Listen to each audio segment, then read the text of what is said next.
This month, we have 2 powerful eclipses and 2 planets turning to retrograde motion in the sign of Aries. All of this, an empowered moment and more in my new intuitive energy forecast for the month of March 2025. Stay tuned.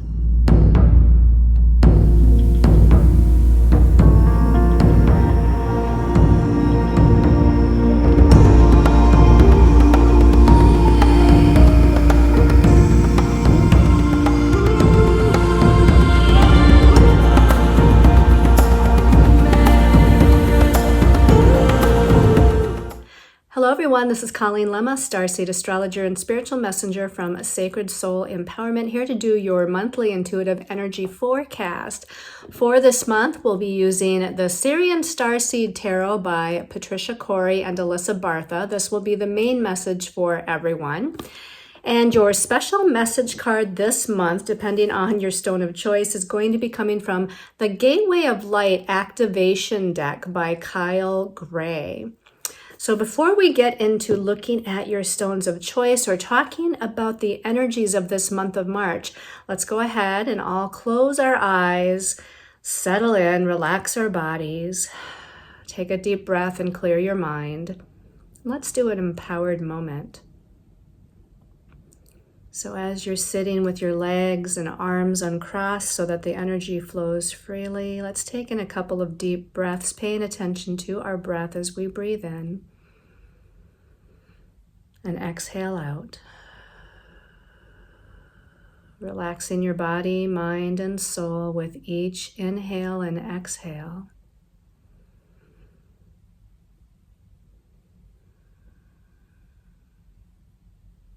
And visualizing in your mind's eye this beautiful golden white light of God's source energy, universe, great spirit, all that is.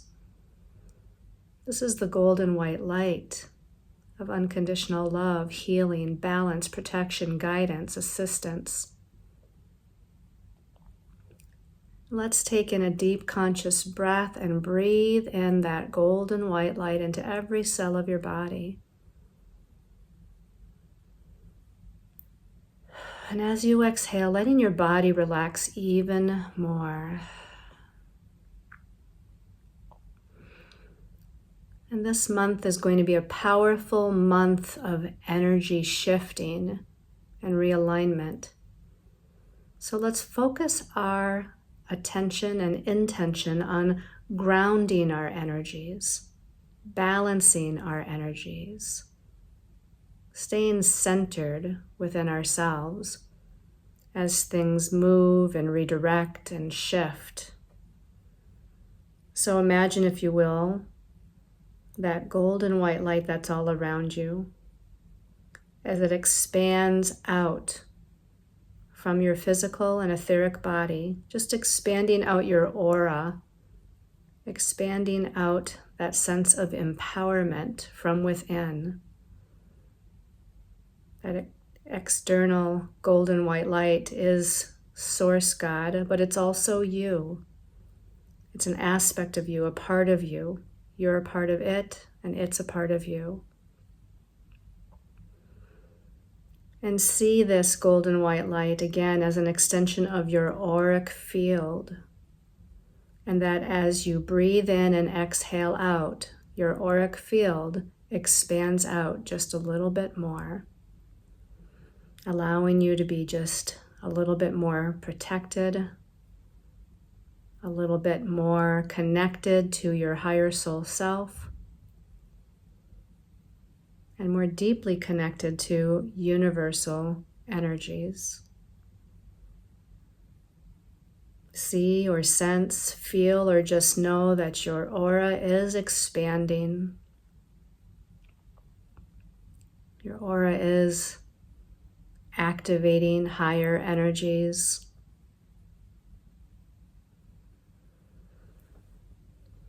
And now imagine beautiful golden yellow roots coming out of your feet chakra and going down deep into Earth Mother Gaia. Imagine, sense, feel, or just know that these beautiful golden yellow roots are coming out of your feet chakra and going down deep deeper and deeper, traveling through all the layers of Earth Mother Gaia, reaching the center of the earth and connecting to Earth Mother Gaia's heart chakra in the center of the earth.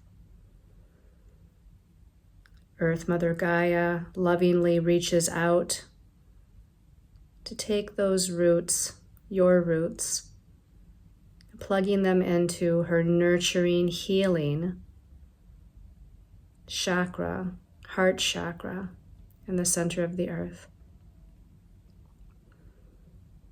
And on the next couple of inhale breaths, imagine that you're breathing up and in through those roots that are connected to Earth Mother Gaia's heart chakra. You're breathing up and in through those roots, all the way up into your feet chakra, her beautiful, nurturing, loving, healing, golden yellow light energy. Breathing it in. And as you exhale out, imagine that it's infiltrating in a positive way your entire body, your organs, your systems, your cells. That nurturing, healing energy, that grounding energy of Earth Mother Gaia is being infused, lovingly infused into every aspect of your physical, emotional, mental, and spiritual bodies.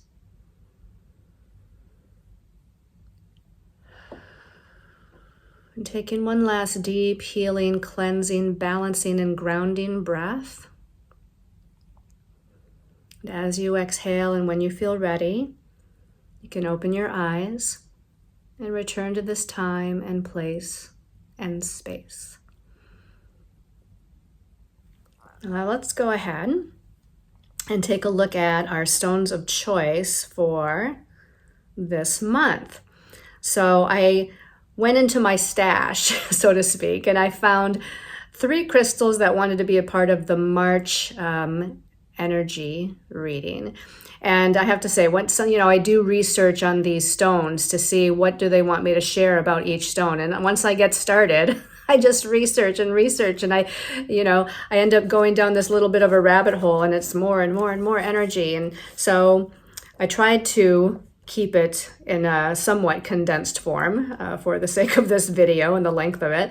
But the first stone of choice is going to be black tourmaline in clear quartz. So here you can see the black tourmaline as it's embedded in this double terminated clear quartz crystal.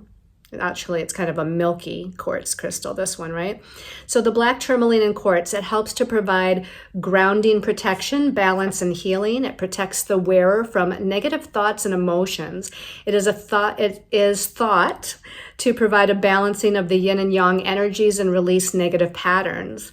Embracing the duality of both darkness and light, each element emphasizes the qualities of the other, resulting in a perfect balance of complementary forces.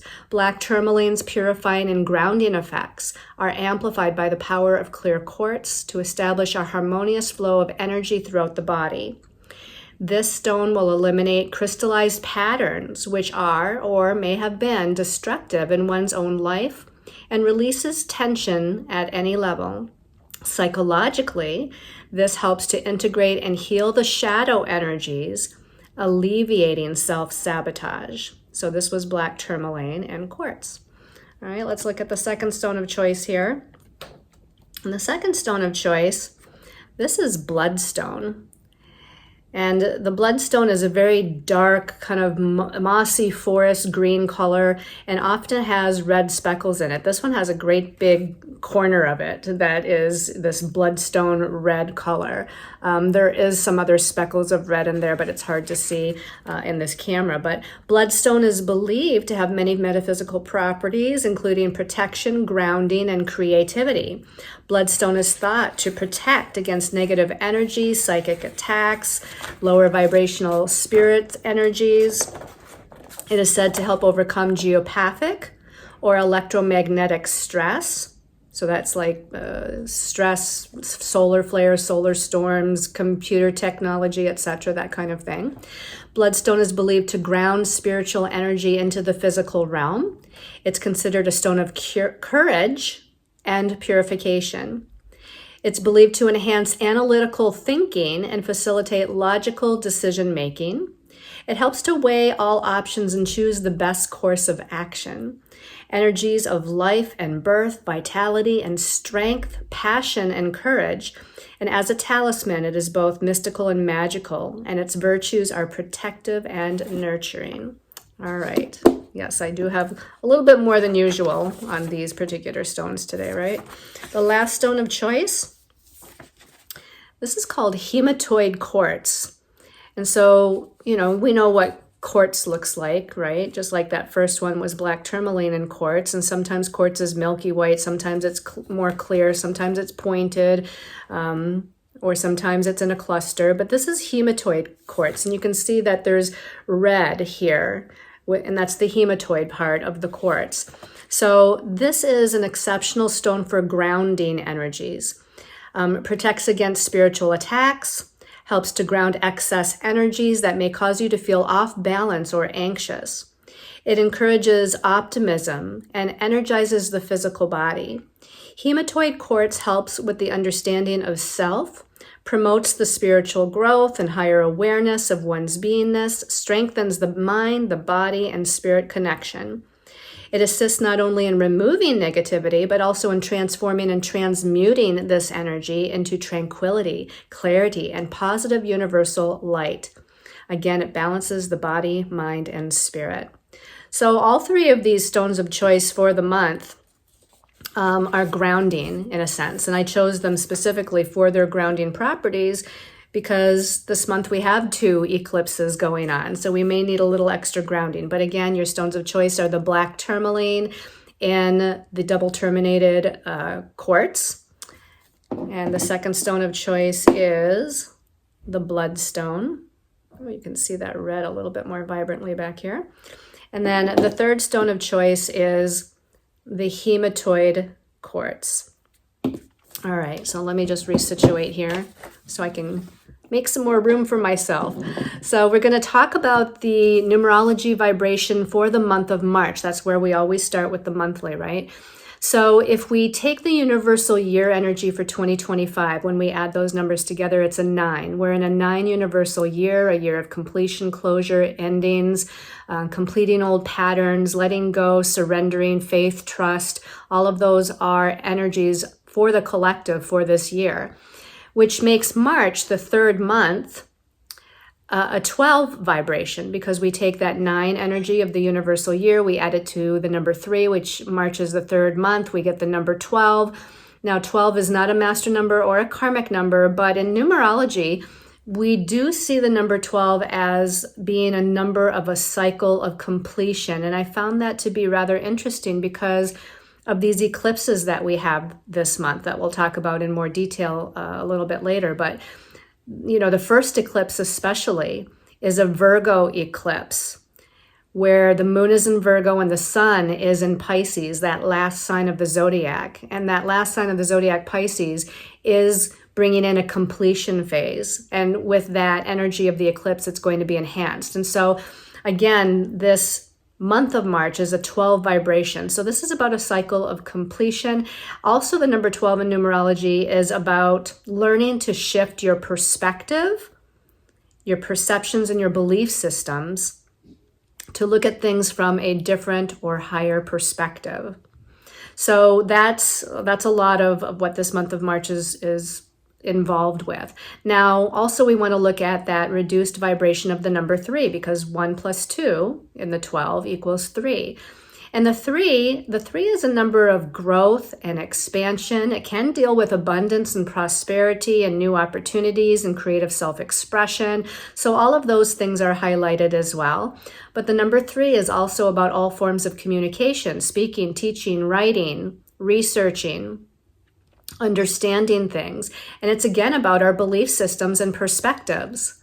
So here we have this repeated theme of shifting your beliefs and perspectives, maybe from a glass half empty to a glass half full way of looking at things. So whatever's going on a collective level as we move through the month of March, remember that it's going to be good if we can rise above what it is that we're seeing on an earthly level or with our physical eyes or from our ego standpoint. And let's raise up into our spiritual higher soul self, the higher understanding of the big picture of it all and what's going on and why it's happening. And if it's, if it's actually leading us into a bigger, brighter place, if it's leading us to take particular actions, which is something that maybe the collective needs to do, if we're shifting out of the idea of judgments and division, at least within our personal selves, and it takes us working on ourselves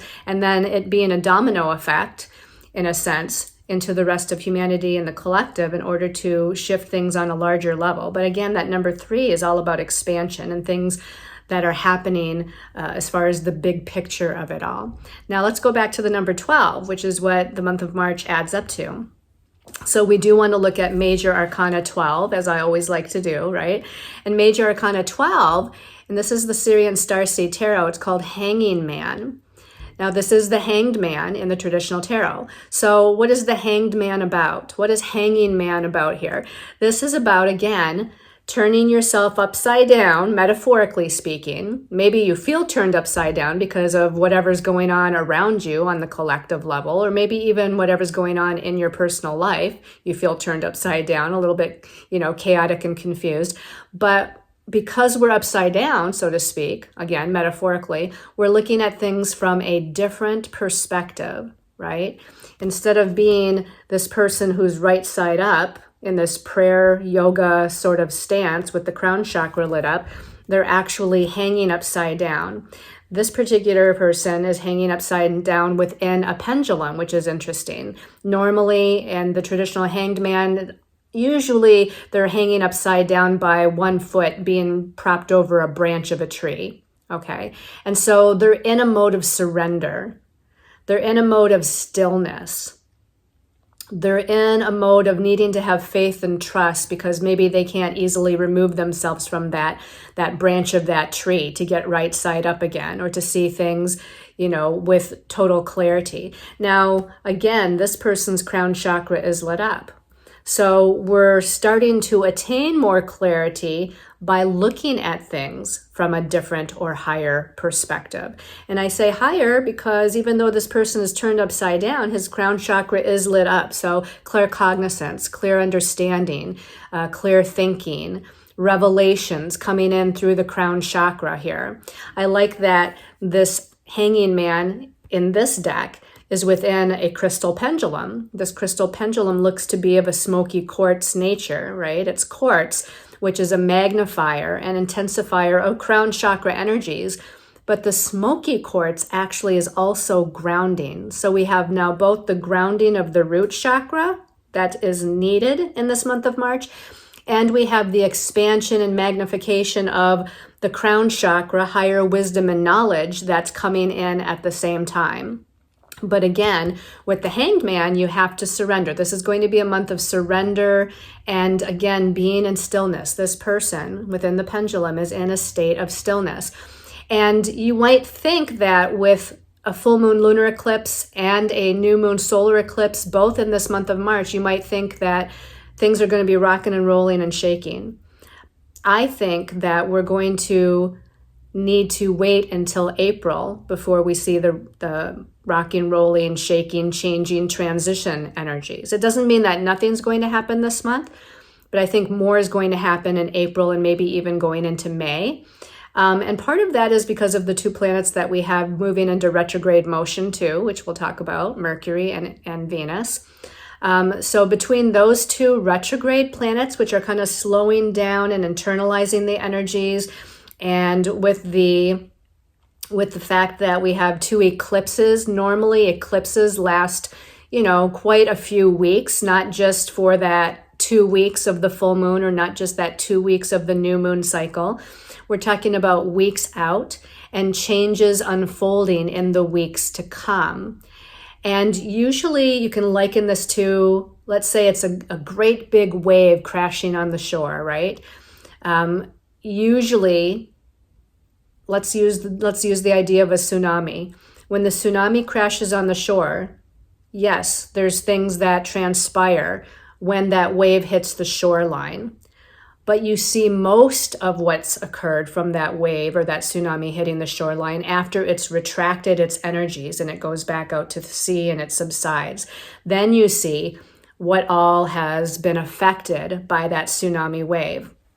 And so this is, with these eclipses, it's sort of like that. And the Hanged Man is sort of like that, where we're going to be in this state of waiting and stillness. And again, this faith, trust, and surrender, all the while looking at what's going on around us from a higher spiritual perspective, being centered within ourselves, grounded within ourselves, before we see what the energy dynamics of the eclipses have brought upon us as we move forward into the weeks to come.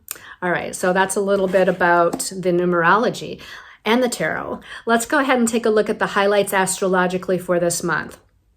So we pretty much almost talked about all of them, just about. On the 1st of March, this is when Venus turns to retrograde motion at 10 degrees of Aries, the first sign of the zodiac.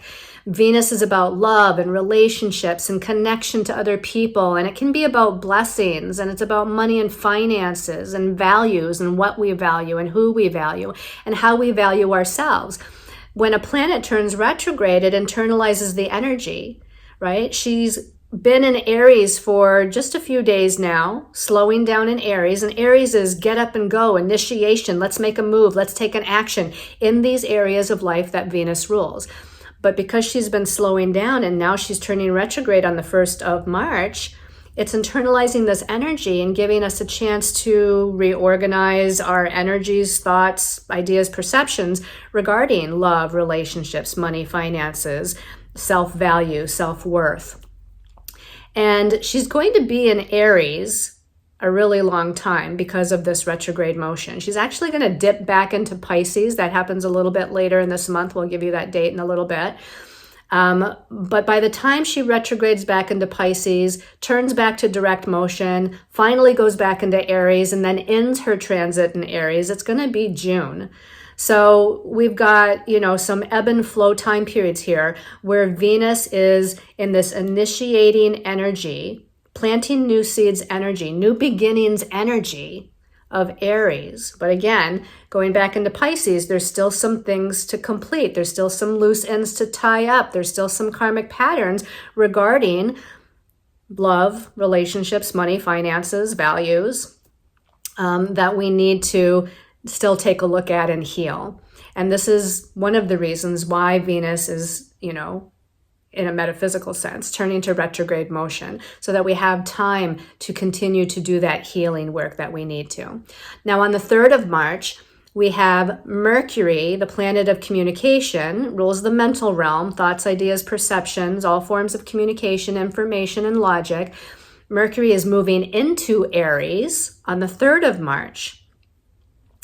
And it's going to be there for a little bit longer than it normally would be as well, because it is also going to be going retrograde, which will give you those dates in a little bit because it's not too far away and it's in this month of March.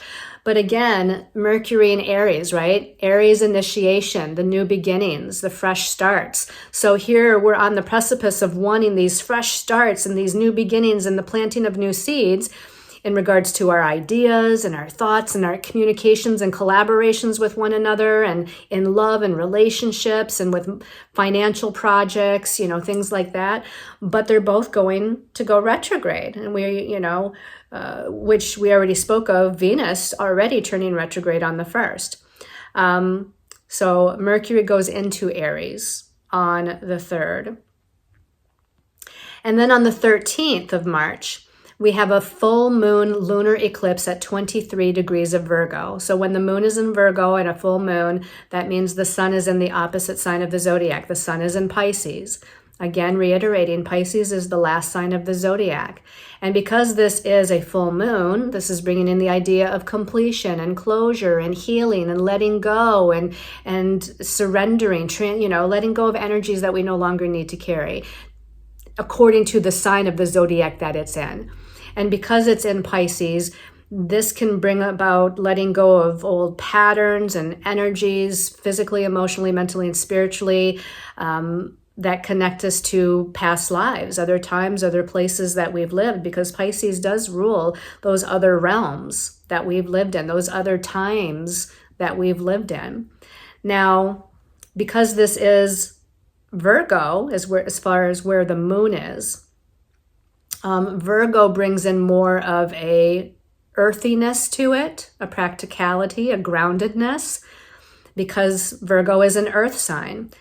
Now, Virgo is an interesting sign because we think of Virgo as perfection and purity, right? The Virgo, the virgin, is perfection and purity and logic and analysis. But Virgo is much more than that. It is the priestess energy. It is the priestess that is here to retrieve the fragments of self that have splintered off throughout challenges and traumas in this lifetime and other lifetimes. And Virgo is about the reintegration process of this. And what is that about? The purification and reintegration process, finding those lost soul pieces and reintegrating them into ourselves so that we become whole again, right? Not that we're not whole, but this is part of a process of becoming whole again. And that is what Virgo, the priestess, is all about. She's bringing a sense of healing to herself. And this is why we talk about perfection as one of the key words for Virgo. It's like she's seeking perfection, even though in a sense, right, we are already perfect. We're an aspect of the divine. So we are already perfect. But because we have an ego in this earthly existence, because we've lived many lifetimes and have had challenges and traumas, and sometimes part of our inner child has kind of hidden away because of these traumas, pieces of our soul have fragmented off because of these traumas and challenges from other lifetimes. This is why this Virgo full moon lunar eclipse, which magnifies and intensifies the energies to a much greater degree, is so important at this time, right? Because the sun is in Pisces, so we're in this closure time period. And this is a full moon, which is about a completion closure time period. And this is that Virgo and Pisces polarity, where there's a lot of healing physically, which tends to be more Virgo. Virgo is kind of this physical, mental sort of sign, but Pisces is emotional and spiritual. So we're healing on all of these levels with this full moon lunar eclipse. And we're needing to release and let go of whatever patterns or energies or situations or circumstances we no longer need. Is it going to happen all at once on this full moon lunar eclipse? No. This is why we have the weeks unfolding after the eclipse to see what transpires. What are we ready to release and let go of? What are we ready to heal? Where are we ready to reintegrate our gifts, talents, and abilities from other lifetimes to become quote unquote whole again? So this is a really important full moon. And as I said, when we have an eclipse energy, it magnifies and intensifies the full or the new moon in question and makes it even more powerful and even stronger. Then on the 14th, the very next day, this is when Mercury, the messenger, the ruler of the mental realm that we already talked about, turns to retrograde motion at 9 degrees of Aries. So now both Venus and Mercury are traveling in retrograde motion as of the 14th in Aries. Okay. On the 20th of March, the sun moves into Aries as well. This is the time of the year the sun always moves into Aries for the next month, and it's the spring equinox. So it really is highlighting these new beginnings, fresh starts, and the planting of new seeds. But because we have Venus and Mercury retrograde in Aries, we can plant those seeds, but we need to have patience and give it time to germinate and sprout for something to actually grow from it. Not to mention the 2 eclipses that we have this month is, again, we need to see how things shake up and realign themselves and settle before these fresh starts and new intentions can start to root and take place. But sure, definitely do some sort of a vision board or a ceremony on the spring equinox to plant those new seeds. And then on the 27th of March, this is when Venus, ruler of love, relationships, money, and finances, moves back into Pisces. Okay, so now she's retrograded back into Pisces, starting this closure and completion energies within those areas that she rules. Now, sometimes Pisces also can lack boundaries and lack a sense of groundedness or focus. So it might be a little bit more difficult to see, feel, understand things clearly in love and relationships or money and finances or in regards to our sense of self-worth and self-value. On the 29th of March, we have the new moon solar eclipse. And the new moon solar eclipse occurs at 9 degrees of Aries. Interestingly enough, this is the same degree that Mercury just went retrograde on the 14th, 9 degrees of Aries. So that new moon solar eclipse is highlighting something that we need to pay attention to on that mental body realm, because that's what Mercury rules. Thoughts, perceptions, perspectives, ideas, communications with others. And of course, Mercury retrograde, will end up we need to rework things, right? Reevaluate things, rework things, rehash things, research things, all of those words that are connected to Mercury retrograde. Now, even though that new moon solar eclipse, which is new beginnings, fresh starts, right? So we've got the spring equinox, the sun moving into Aries on the 20th, new moon solar eclipse, 9 degrees Aries, first sign of the zodiac on the 29th, definitely a time of intention setting. On the same day as that new moon solar eclipse, the 29th of March, Mercury retrogrades back into Pisces. So now both Venus and Mercury have retrograded back into Pisces as of the 29th. So again, what do we need to reevaluate, redo, understand regarding our own mind and our thinking and our perceptions and perspectives? And maybe we still need to have communications and conversations with other people regarding old patterns and old stories and old wounds that still need healing. So a lot going on here. And then the last thing is on the 30th of March. The 30th of March, we have something pretty big here. Neptune, the planet that rules the spiritual realm. Neptune, the planet that rules illusion, confusion, delusion, ungroundedness, uncertainness, but also rules magic and miracles and fantasy and imagination and unconditional love and compassion and forgiveness. It is moving into the sign of Aries. And this is a big deal because Neptune spends about 14 years in each sign of the zodiac. So it just spent 14 years in Pisces, its ruling sign. So Neptune and Pisces was pretty comfortable there because Neptune rules Pisces. They're both about the spiritual realm. They're both about our psychic abilities, our healing abilities, our ability to tap into our clairs, our intuition, our unconditional loving selves, our higher soul selves. They're both about, selfless service to other people and how we can help one another. They're both about creative self-expression, artistic expression, humanitarian expression. They connect us more strongly to the angelic realm or our angels and guides. So again, the last 14 years, we as a collective have been becoming more aware of our connection to things that are unseen and intangible, becoming more connected to our higher selves, becoming more connected to our spirituality as a whole, as a collective. Now Neptune's going to be in Aries for the next 14 years. It is going to make one last revisit to Pisces. That's not going to be until October 2025, and then it will be there until January 2026, not too long. But for the most part, we now have Neptune in Aries. And what is Aries about? Well, Aries is the sign of the self, right? It's confidence, courage, take charge energy, leadership energy. It's all about self-awareness. And Neptune likes to dissolve, right? Neptune either dissolves or spiritualizes. So when it comes to our sense of self-identity, because this is Aries, right? It's all about the self, our self-identity. Neptune can either have a dissolution effect. Let's see if I can say that right.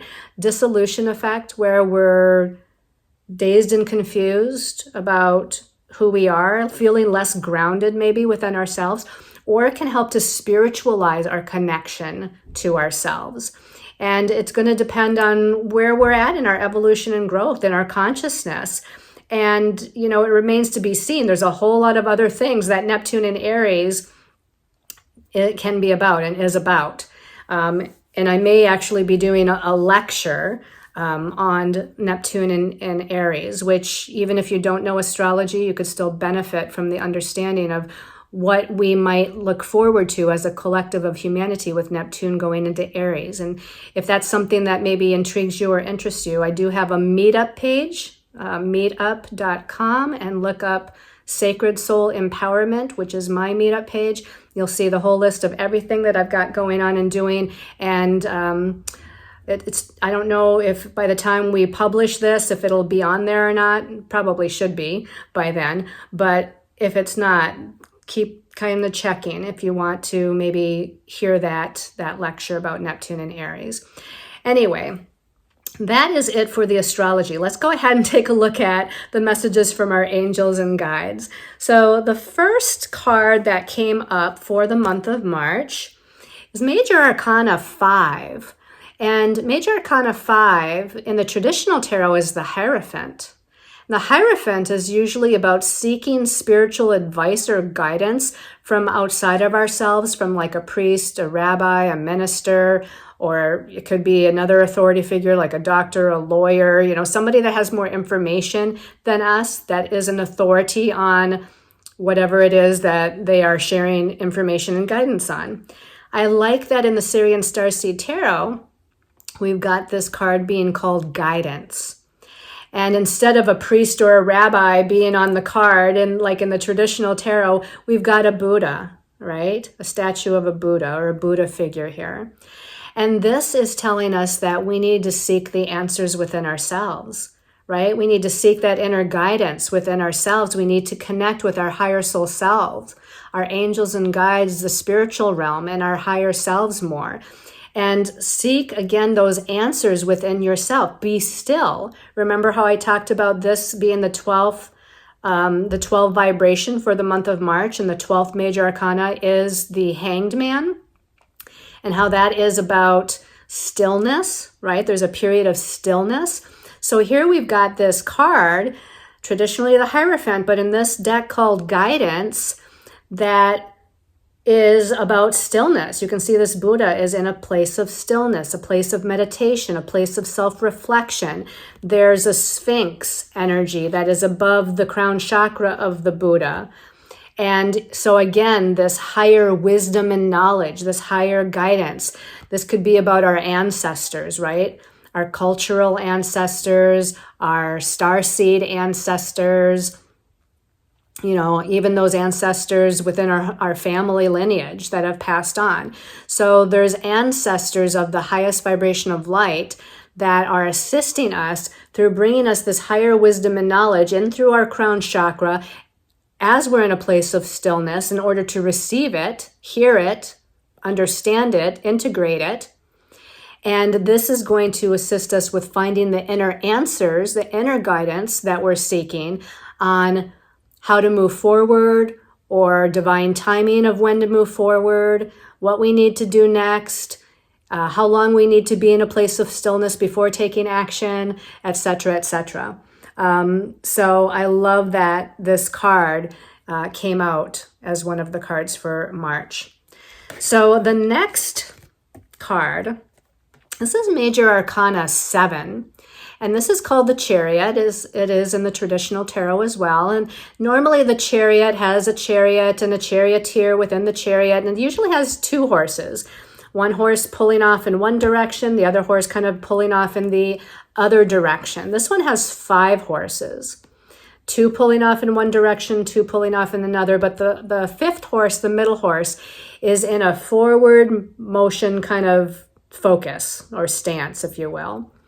So this can be the Chariot, ourselves, energies, actions, and forward movement, that there is forward movement happening, but maybe not as fast as we would like, because these horses are not all aligned. They're all not working together in the same direction. And this is part of the eclipse energies and part of Mercury retrograde and Venus retrograde. Things are maybe slowed down a little bit. Things are a little bit chaotic and confusing, like the 5 horses. None of them are, really moving all in the same direction. So we've got a little confusion here. We got a little bit of a slowdown, but I'm going to say we're still moving forward. Maybe not totally on a physical 3D level, but the energies on a spiritual level are moving forward. These eclipses are activating things, right? The endings and the new beginnings that are needed for the unfolding of events to start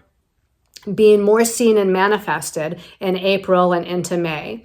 So know that we're moving forward, but be patient. Be patient, determined, persistent, but don't push too hard right now. Again, we need to kind of surrender a little bit here. We need to be in stillness and silence a little bit and surrender. Still set your intentions, right?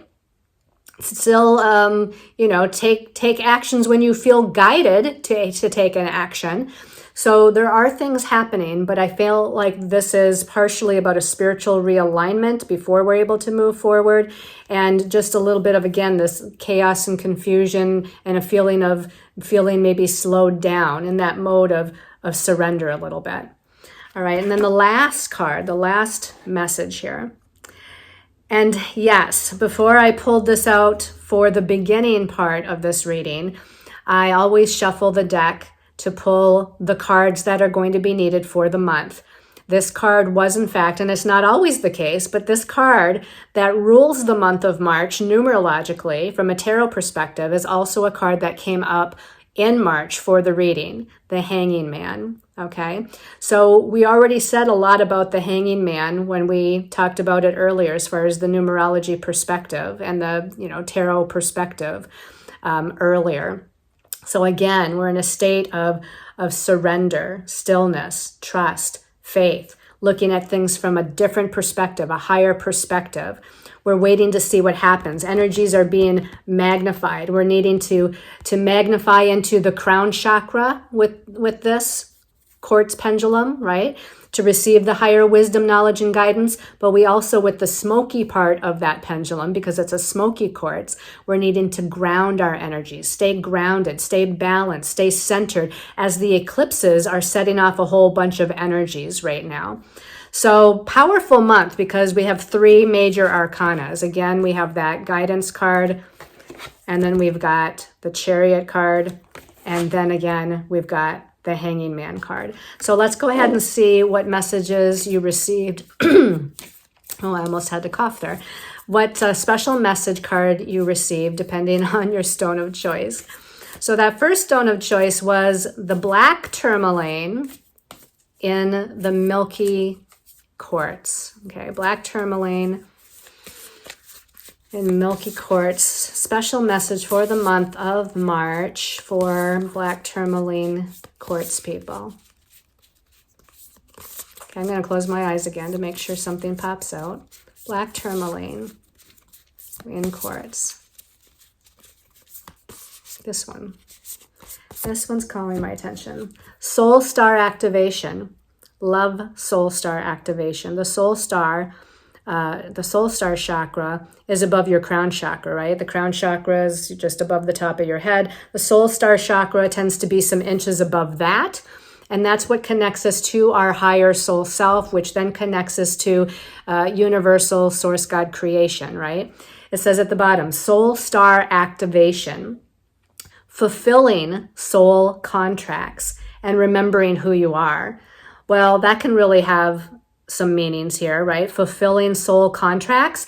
This might mean because of that full moon lunar eclipse, we're fulfilling old past life soul contracts with people, right? That we've learned and we've accomplished and we've rebalanced whatever karma is needed in some of these either relationships with people or some of these relationships with situations and circumstances in our lives. And now it's time to release, let go of that so that we can move into whatever the next part of our soul contract is, which brings us to the other side of what fulfilling soul contracts could mean, right? Not only is it about maybe letting go, that you've fulfilled a soul contract with X, Y, or Z, but now that we've done that, we're also looking forward to fulfilling a new soul contract, or not so new, we probably chose it already, but we're still looking to fulfill now a different soul contract. Maybe that's a better way to say it. So a lot of soul contract energies here at play. We got Metatron's cube up there. This reminds me of the Akashic Record. So they're saying for some of you, it might be helpful maybe to tap into your Akashic Records or get a reading, an Akashic Records reading, and find out what's the next part of my soul path. What are some of the contracts that I've already fulfilled and need to let go? And what are some of the soul contracts that I've made as far as moving forward, or what I'm here to do, or what I'm here to accomplish, or how I'm here to express myself or heal myself in this lifetime? Because soul contracts are not just about who you are out in the world from like a life purpose standpoint, but soul contracts are also about what healing you chose to experience and move through for your own sense of self, your own soul in this lifetime.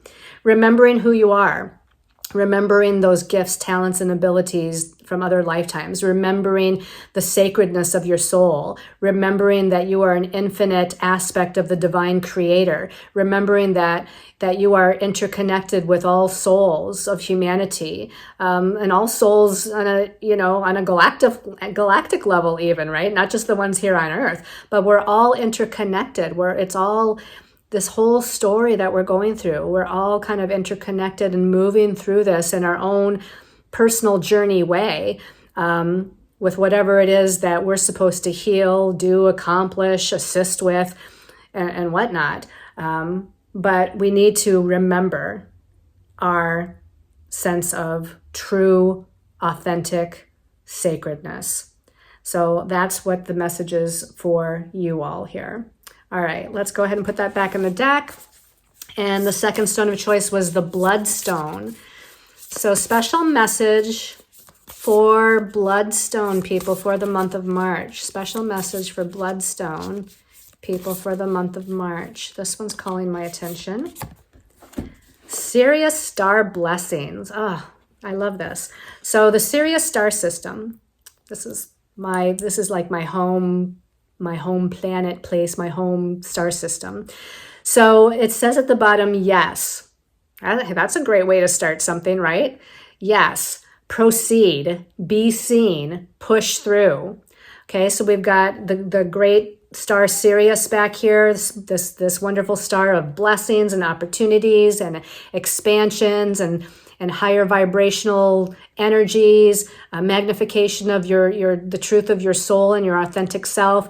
And I mean, what more can I say? But yes, proceed, be seen, show your starseed self to the world, show your gifts, talents, and abilities to the world, show your service in whatever form it takes to the world, be seen, right? Put yourself out there. It's not be seen from an ego gratification point of view. It's be seen from I'm a soul that's here to do this and help other people in this way point of view.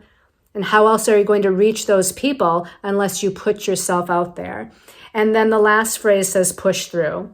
So some of us, we may have felt a heaviness as of late, challenges, fatigue, all those ascension symptoms that we've been feeling more intensely lately and probably will throughout this month too with these eclipse energies going on.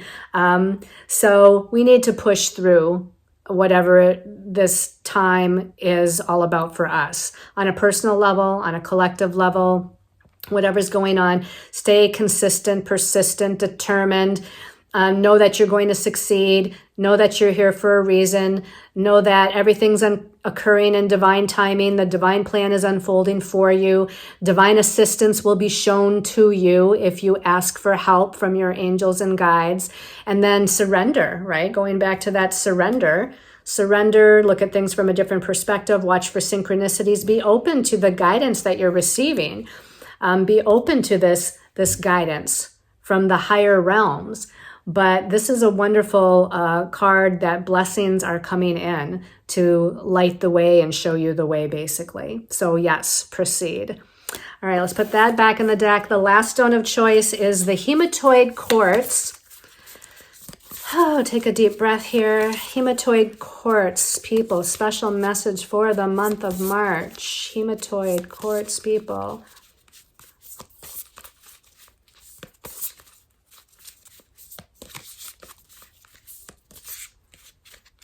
Okay, so I'm seeing one, but I'm also feeling one. So I'm going to pull both. I'm not going to look at them. I'm going to place them down. I'm going to muscle test and ask if it's that one. Nope, it's the one that I felt, which I should have known, right? The one that I felt was the one that wanted to be pulled, but even though that there was another one that showed itself to me and stuck out. So for the hematoid quartz people, we have angelic frequency. Angelic frequency. So you're connecting to your angelic self, your ethereal angelic self. You're connected to the angelic realm, even more so than you were before. Work with the archangels, work with the angelic realm, work with the guardian angels. The angels are here. You are safe, potent connection. So the connection is getting stronger and more magnified. I would suspect, especially with this full moon lunar eclipse in Virgo, where the sun is in Pisces. Pisces rules the spiritual realm, the angelic realm. So definitely around there, do some sort of activation. In fact, it's reminding me also, not that I'm meaning to plug, but I am doing a Psychic Clairs course. Can't remember when I rescheduled it for. It's either in March or in April, but I'll be doing a Psychic Clairs course, claircognizance, clairvoyance, clairsentience, clairaudience, and some of the other less known clairs, where we talk about them, what are they, how to activate them, and do some, exercises within the course. So that might be of interest to some of you who, not only the ones that have gotten this card of angelic frequency, but maybe some of the others of you watching as well.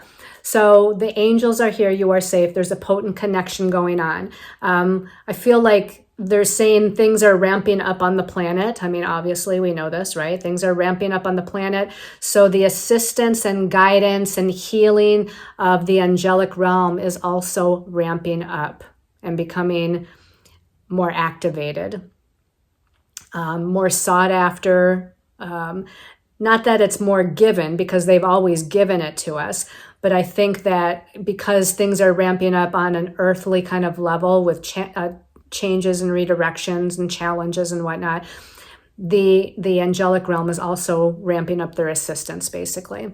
So, okay, connect with the angelic realm, everybody. Thank you so much for hanging in there. This was a longer than normal one, but this is an important month that we're going through. So thank you for all of you that have given your love and support, gotten readings and sessions with me, taken my classes, workshops, lectures, guided meditations that I've got to offer. Thank you for your wonderful messages and comments on my YouTube page for these videos, as well as on Facebook and Instagram. I send you all lots of love and light and many, many blessings of continued healing to each and every one of you. Namaste, everyone.